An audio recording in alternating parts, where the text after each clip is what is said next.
The discriminant. In the quadratic formula, x equals the opposite of b plus or minus the square root of b squared minus 4ac, all divided by 2a. The b squared minus 4ac part is called the discriminant.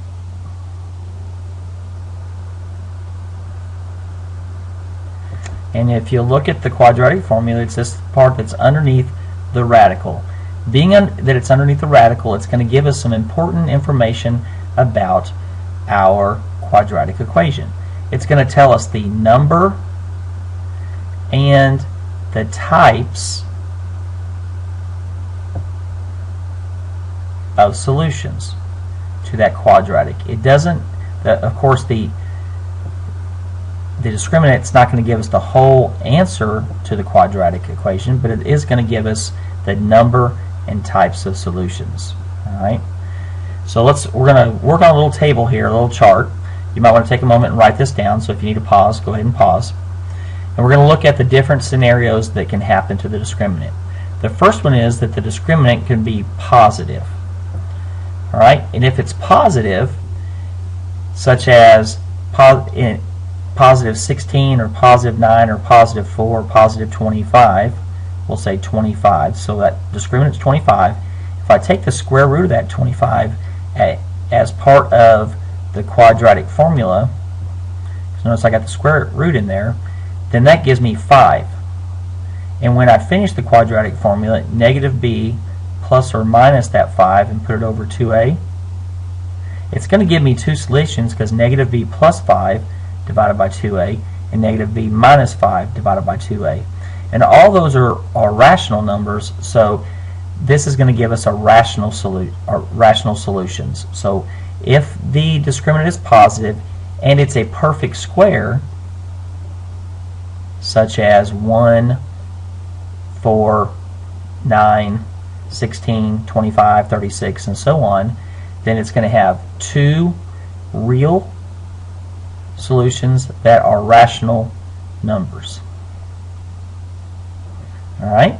If it is an irrational, if it is a number that's not a perfect square, if the discriminant is something like 5, if I take the square root of that, it's not a perfect square, so the square root of 5 I just have to write as the square root of 5. So I'd have negative b plus or minus the square root of 5 over 2a. Now the square root of 5 is an irrational number, so it's going to cause this whole solutions to be irrational. We still have 2 because of the plus or minus, but instead of being two real rational, it's going to be two real irrational solutions. And that's if it's not a perfect square. Okay? Alright, the next choice is if we have 0 as our discriminant. And let's look what happens there. If I take 0 as the discriminant and then take the square root as part of my quadratic formula, I'm going to have negative b plus 0 over 2a and negative b minus 0 over 2a. Well, those are going to give me the same answers, negative b over 2a and negative b over 2a. So it's going to be, those two solutions are actually going to be the same. So it's going to give me, and they're going to be real numbers, so it's going to give me one real solution. And it will be rational. Alright, and then the last choice is if the discriminant is negative. If the discriminant is negative, such as negative 9, well, if you remember, we have to rewrite that as negative 1 times the square root of 9. The square root of negative 1 is I, the square root of 9 is 3, so I get 3i. Because of that negative inside the radical, this is not a real number, it's going to be a rational, it's going to be a imaginary number. So when I put it together with the negative b over 2a, it's going to give me complex solutions, and it's going to be two complex solutions because I have negative b plus or minus that 3i over 2a. So you have two solutions, and since you have the imaginary part, it's going to be complex. Okay? So let's use what we've done here to see if we can't look at an example.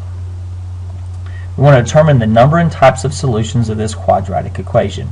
Notice that it's written in ax squared plus bx plus c equals 0 form, so we can use the quadratic formula on it. All right, so what I want to do is I want to assign a, b, and c. So this 2 is my a.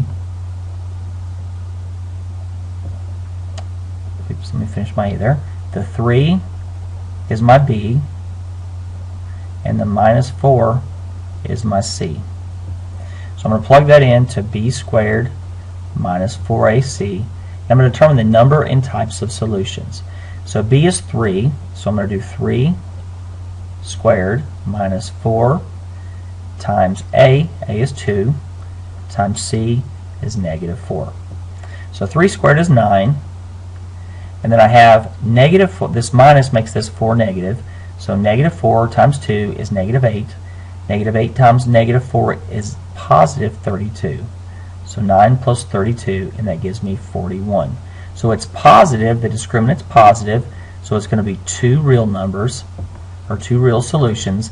And since 41 is not a perfect square, when I take the square root of it, it's going to give me irrational solutions.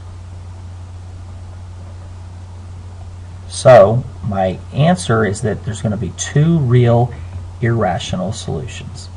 If you didn't understand that, go back and look through the examples again on the video, and when you're finished with that, go ahead and see if you can work this hidden example. I'm going to be asking you in the whisk to give me the solutions to this, and so finish this up, complete your whisk, and we'll see you in class for some practice on this.